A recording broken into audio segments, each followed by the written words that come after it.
For being here today. You've played a major leadership role with your many people in this very room, committee members, have experienced them.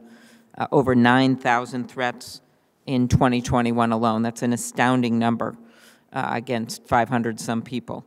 And I understand that you've hired these additional threat assessment agents. What steps are you taking to protect members of Congress and the people that work with them? Other threats to our capital. The biggest challenge I think we have is keeping up with the number of threats. I mean, we've doubled the number of officers that investigate these threats, agents that investigate these threats, and if they continue to go up the way they have, clearly we're going to need additional officers to assign to this responsibility. Mention that your leadership in making sure we got a sergeant. Let's be very clear. January 6th was not merely a census act of mob violence that sprung up spontaneously.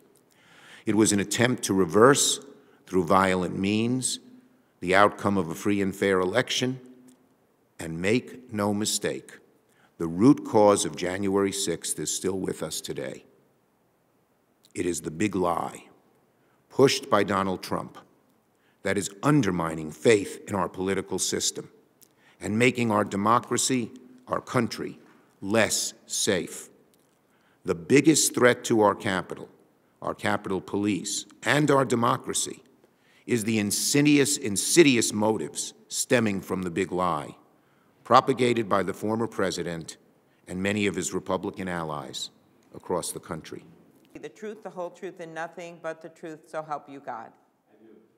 Thank you. You can be seated. The events of January 6th did expose critical departmental failures and deficiencies with operational planning, intelligence, staffing, training, and equipment.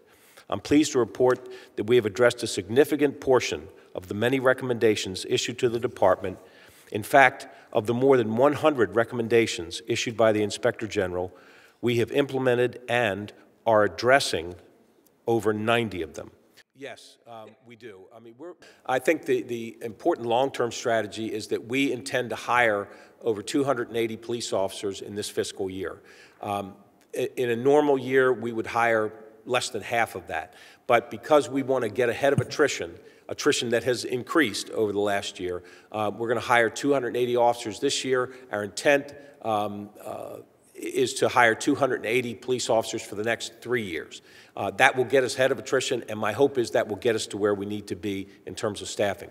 Before I get to a couple questions. We will likely be tested again, but what will be different is that we will be paying much more attention to the information that we gather ahead of time.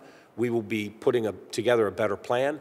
We will be getting the help that we need pre-planned here on campus before we need it. Senator Cruz, thank you for being here. My view is that anyone who commits an act of violence should be prosecuted. And anyone who assaults a law enforcement officer should go to jail for a very long time. And I think that's a principle that is true regardless of the politics of the violent criminal, whether they are right-wing, left-wing, or they got no wings at all.